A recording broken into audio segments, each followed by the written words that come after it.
रात करीब 8 बजे मुस्कान अपने माता पिता को फ़ोन करती है। काफ़ी ज़्यादा घबराई हुई थी और काफ़ी ज़्यादा डरी हुई थी। मुस्कान अपने माता पिता को बताती है कि उसके पति सौरभ का कत्ल उसके ससुराल वालों ने, यानी कि सौरभ के माता पिता और भाई बहन ने कर दिया है।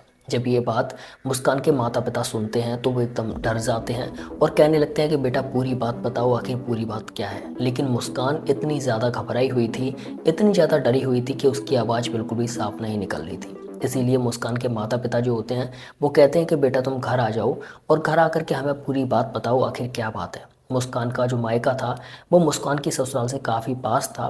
तो मुस्कान जो होती है वो अपने घर से अपने मायके जाती है और मायके जा करके अपने माता पिता को बात बताती है और कहती है कि मेरे पति सौरभ का कत्ल मेरे ससुराल वालों ने कर दिया है। तो मुस्कान के माता पिता मुस्कान से कहते हैं कि बेटा जब तुम्हारे सामने सौरभ का कत्ल हुआ था तो तुम चिल्लाई चीखी क्यों नहीं थी, तुमने उस समय पर शोर क्यों नहीं किया था, तुमने गली वालों को क्यों नहीं बुलाया। तो मुस्कान जो होती है वो कहने लगती है कि मैं उस समय पर बहुत ज़्यादा डर गई थी और उन लोगों ने मुझे भी पकड़ रखा था, इसीलिए मैं कुछ नहीं बोल पाई थी। उसके बाद में मुस्कान के माता पिता मुस्कान से कहते हैं कि बेटा कल सुबह थाने में चल करके तुम्हें सारी बातें बतानी होंगी जो तुम्हारे सामने हुई थी। उसके बाद दूसरे दिन मुस्कान के माता पिता मुस्कान को पास के ही एक थाने में लेकर के पहुंचते हैं और वहां जाकर के मुस्कान के बयान लिए जाते हैं। लेकिन जब मुस्कान अपने बयान देती है तो पुलिस वालों को मुस्कान पर डाउट होने लगता है और उसके बाद में पुलिस वाले जो होते हैं मुस्कान से बहुत सख्ती से पेश आते हैं। और फिर मुस्कान जो उगलती है उसको जानने के बाद में मुस्कान के माता पिता ही नहीं बल्कि पुलिस और पूरा देश सन्न हो जाता है। आखिर क्या कहा था मुस्कान ने और ऐसे क्या राज थे जो मुस्कान ने खोले थे, आप खुद ही सुन लीजिए। जब मुस्कान के राज मुस्कान के माता पिता को पता चलते हैं तो वो लोग मुस्कान के बारे में क्या कहते हैं, उसके बाद में पूरी कहानी हम आपको बताएंगे। मेरे दामाद को इंसाफ मिलना चाहिए जी।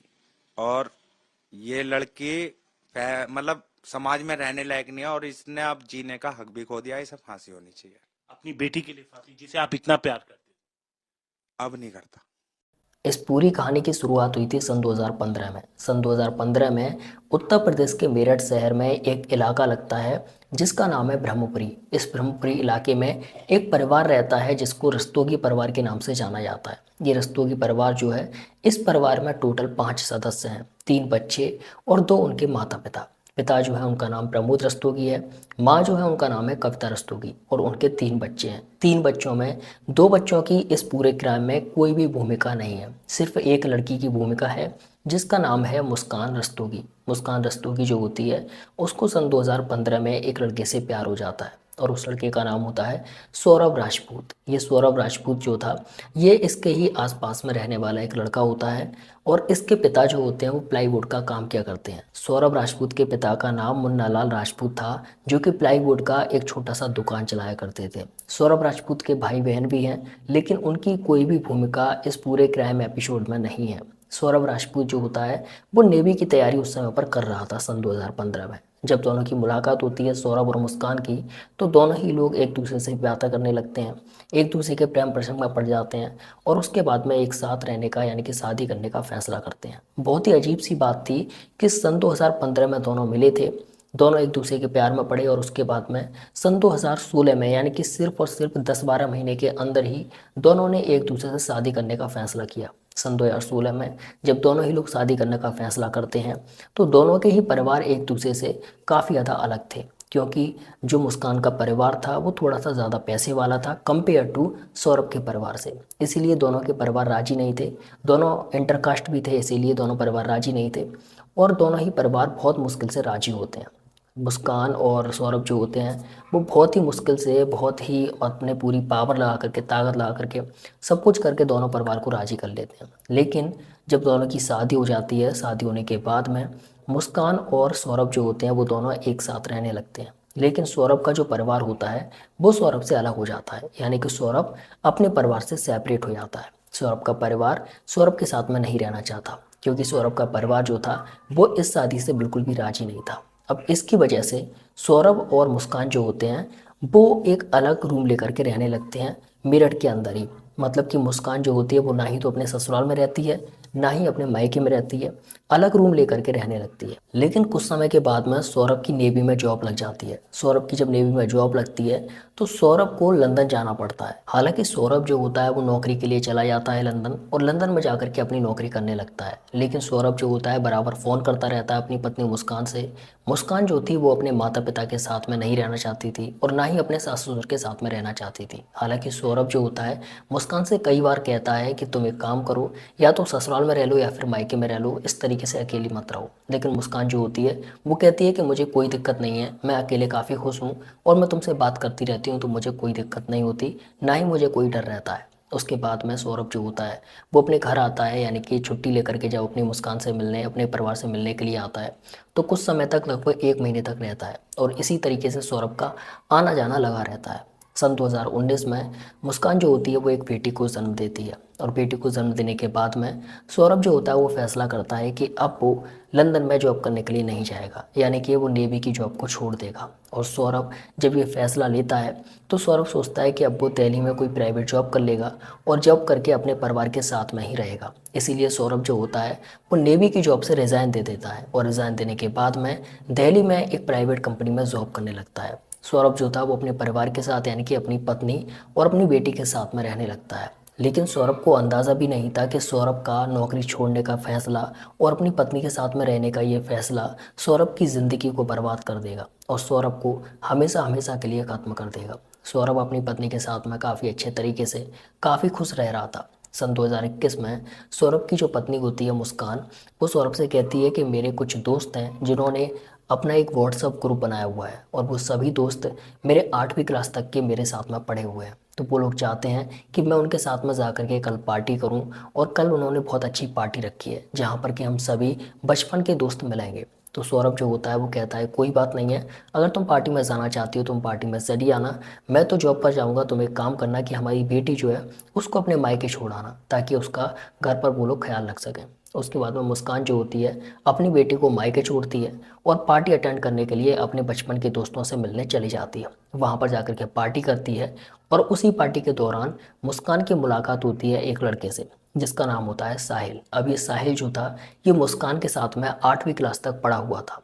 साहिल जब मुस्कान से मिलता है तो दोनों ही लोग काफ़ी एक्साइटेड होते हैं, क्योंकि बचपन के दोस्त थे और काफ़ी समय बाद मिले थे। दोनों ही लोग एक दूसरे के परिवार के बारे में बातचीत करने लगते हैं। साहिल जो होता है मुस्कान से पूछने लगता है कि तुम क्या कर रही हो, तो मुस्कान बताती है कि मैंने शादी कर ली है और मेरे पति नेवी में जॉब किया करते थे, अब उन्होंने जॉब छोड़ दी है, अब वो हमारे साथ में ही रहा करते हैं। उसके बाद में मुस्कान साहिल से पूछती है, तो साहिल बताता है कि मैंने 12th के बाद में बीटेक करी थी और बीटेक छोड़ करके अब मैं सीए की तैयारी कर रहा हूँ। साहिल का ये जो जवाब था ये मेरे हिसाब से बिल्कुल भी पल्ले नहीं पड़ा, क्योंकि साहिल ने कहा था कि मैंने 12th के बाद में बीटेक की तैयारी करी और उसके बाद मैं तैयारी छोड़ दी और उसके बाद में मैं सीए की तैयारी कर रहा हूँ। लेकिन साहिल को देखने से ऐसा लगता है कि साहिल ने 12th के बाद में कोई पढ़ाई ही नहीं की है, क्योंकि बीटेक और सीए ये दोनों ही बहुत ही अपोजिट सिलेबस हैं, बहुत ही अपोजिट डिग्रियाँ हैं। इन दोनों में कोई भी इंसान एक साथ पैर नहीं रख सकता।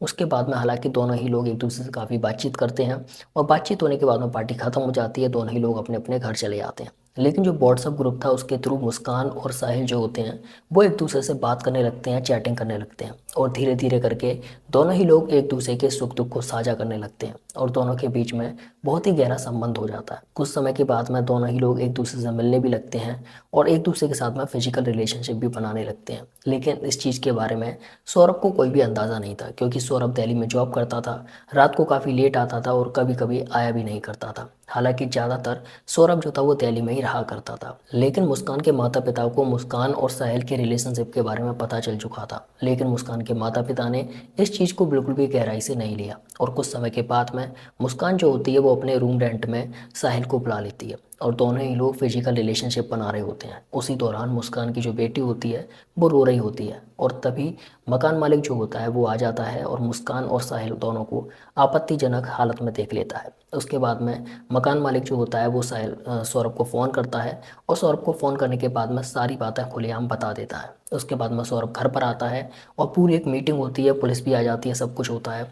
लेकिन उसके बावजूद जो मुस्कान होती है वो कहती है कि मैं सौरभ के साथ में रहूँगी और मैं अब साहिल से कोई रिश्ता नहीं रखूँगी। उस समय पर तो सारी चीज़ें क्लियर हो जाती हैं, लेकिन उसके बावजूद भी मुस्कान और साहिल जो होते हैं वो लगातार अपने रिलेशनशिप में रहते हैं और इसी तरीके से दोनों ही एक दूसरे के साथ में इंटीमेट होते रहते हैं। लेकिन इस चीज़ के बारे में सौरभ को भनक नहीं लगती है। और उसके बाद में सौरभ जो होता है मुस्कान को कई बार समझाने की कोशिश करता है कि मुस्कान अपने मायके में रह ले, लेकिन मुस्कान अपने मायके में रहने से मना कर देती है और कहती है कि मैं यहीं पर अकेले सही हूँ। लेकिन सौरभ जो था वो अब दिल्ली में ही रहने लगा था और परमानेंट दिल्ली में ही रहा करता था। मतलब कि दिल्ली से मेरठ यानी कि अपनी पत्नी के पास बहुत कम आ पाता था और दिल्ली में ही रह करके रूम पर अकेले नौकरी किया करता था। इसी दौरान मुस्कान और साहिल जो होते हैं वो दोनों ही लोग एक दूसरे के साथ में रहने लगते हैं और काफ़ी ज़्यादा इंटीमेट हो जाते हैं और दोनों ही लोग 11 दिन के लिए बाहर चले जाते हैं। जब ये चीज़ सौरभ को पता चलती है तो फिर दोबारा से मामला खड़ा होता है और उस दौरान मुस्कान जो होती है सौरभ से माफ़ी मांगती है और कहती है कि आगे से अब ऐसा कुछ भी नहीं होगा।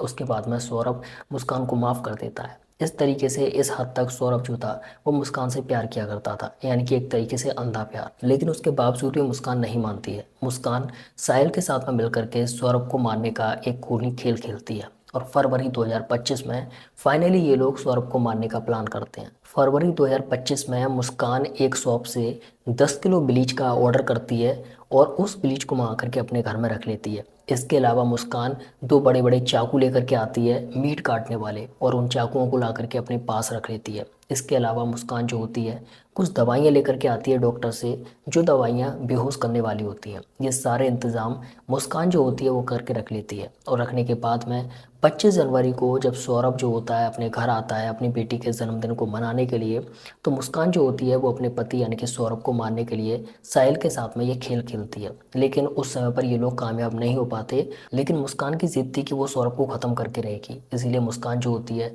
सौरभ को हर रोज़ हर रात मारने का प्लान करती है। और एक दिन 3 मार्च 2025 को सौरभ जो होता है वो अपने माता पिता से मिलने जाता है और वहाँ पर सौरभ के माँ ने सौरभ के लिए कोफ्ते बनाए होते हैं। सौरभ जो होता है वो कोफ्ते पैक करा करके अपनी पत्नी के लिए और अपने लिए ले करके घर पर आता है। उसके बाद में सौरभ मुस्कान से कहता है कि एक काम करो, कोफ्ते गर्म कर लो और हम लोग इसी से खाना खाएंगे। उसके बाद में मुस्कान जो होती है कोफ्ते गर्म करती है और उसी कोफ्ते में जहरीली यानी कि जो नशीली दवाएं थी वो डाल देती है। डालने के बाद में सौरभ जब खा लेता है कोफ्ते तो रात को तकरीबन 1 बजे सौरभ बहुत ज़्यादा गहरी नींद में सो जाता है। और जब सौरभ गहरी नींद में सो जाता है तो मुस्कान जो होती है साहिल को फ़ोन करती है और साहिल को फ़ोन करके बुला लेती है। उसके बाद में दोनों लोग मिल करके सौरभ का कत्ल कर देते हैं। लेकिन सबसे ज़्यादा हैरान करने वाली बात यह थी कि सौरभ के जो पहला चाकू मारा गया था वो मुस्कान ने मारा था सौरभ के पेट पर बैठ करके उसकी छाती पर। उसके बाद में साहिल ने मारा और इसी तरीके से दोनों ने मारा था। लेकिन इससे भी ज़्यादा हैरान करने वाली बात यह थी कि मुस्कान ने सौरभ का सर काट दिया था पूरा और काटने के बाद में उसके सर को और उसके दोनों हाथों को साहिल अपने घर ले गया था और अपने घर ले जा करके उसने वहाँ पर तंत्र मंत्र विद्याएं करी थी। और उसके बाद में मुस्कान और साहिल दोनों मिल करके सौरभ की इस लाश को ठिकाने लगाना चाहते थे। हालांकि दोनों लोग इस चीज़ में कामयाब नहीं हो पाते। लेकिन जब दोनों लोग लाश को ठिकाने लगाने में कामयाब नहीं हो पाते हैं तो मुस्कान एक प्लान सोचती है कि वो सौरभ की लाश को एक ड्रम में पैक करेगी और पैक करने के बाद में उसके ऊपर सीमेंट और बालू डाल करके उसको बंद कर देगी। और इसीलिए मुस्कान जो होती है सुबह सुबह मेरठ की एक जगह जाती है और वहाँ से ड्रम खरीद करके लाती है नीले रंग का, जो कि इसको 1100 रुपये का पड़ता है। और वहाँ से ड्रम ला करके मुस्कान जो होती है वो सौरभ की डेड बॉडी को उसके अंदर डालती है।